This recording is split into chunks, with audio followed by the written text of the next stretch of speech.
ایک میاں بیوی نے شادی کی پہلی رات ہی یہ فیصلہ کر دیا کہ جب ایک بار وہ اپنے کمرے میں آ جایا کریں گے تو دروازہ بند کرنے کے بعد وہ خواہ کوئی بھی ہو کسی کے لیے دروازہ نہیں کھولیں گے۔ ابھی وہ یہ بات طے کر کے بیٹھے ہی تھے کہ ان کے دروازے پر دستک ہوئی۔ یہ لڑکے کے ماں باپ تھے۔ دونوں نے سوچا کہ کیوں نہ اپنے بچوں کی نئی زندگی کے آغاز پر ان کو دعائیں دے کر آئیں۔ باہر ان کی آواز سے ان دونوں میاں بیوی کو یہ پتا چل چکا تھا کہ لڑکے کے والدین ہیں، مگر چونکہ اب فیصلہ ہو چکا تھا اس لیے انہوں نے دروازہ نہیں کھولا۔ لڑکا دروازہ کھولنا بھی چاہتا تھا مگر لڑکی نے اسے فیصلہ یاد کروا دیا۔ باہر والدین تھک ہار کر مایوس ہو کے چلے گئے۔ ابھی کچھ ہی دیر گزری تھی کہ لڑکی کے والدین بھی پہنچ گئے۔ انہوں نے بھی سوچا کہ کیوں نہ چل کر بچوں کو دعا دے کر ان کی نئی زندگی شروع کرنے دیں۔ انہوں نے جب دروازہ کھٹکھٹایا اور دلہا دلہن کو پتا چلا کہ لڑکی کے والدین ہیں تو وہ دونوں ایک دوسرے کو دیکھنے لگے، مگر چونکہ فیصلہ ہو چکا تھا اس لیے لڑکا دروازہ کھولنے کے لیے نہ اٹھا۔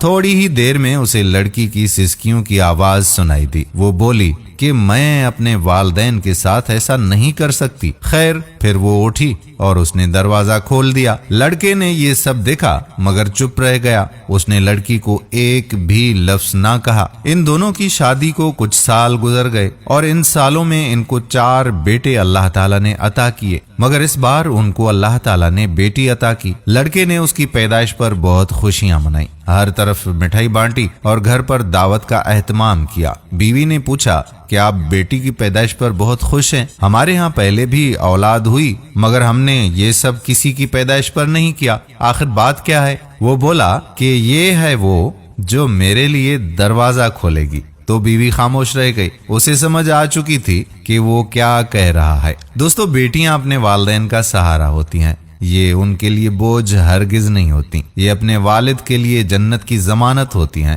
یہ ان کے گھر میں کچھ ہی سالوں کی مہمان ہوتی ہیں، اس لیے انہیں پیار اور محبت سے رکھیں۔ آخر کو تو انہوں نے اپنے گھروں کو چلے ہی جانا ہے، مگر جب تک یہ آپ کے گھر میں ہیں ان کا خیال رکھیں۔ انہیں اپنے والدین سے پیار اور شفقت کے سوا کچھ بھی نہیں چاہیے ہوتا۔ یہ تو اپنے والدین کے گھروں کو اپنے دم سے مہکاتی اور دمکاتی رہتی ہیں۔ اللہ تعالیٰ تمام بیٹیوں کے نصیب اچھے فرمائے، آمین ثم آمین یا رب العالمین۔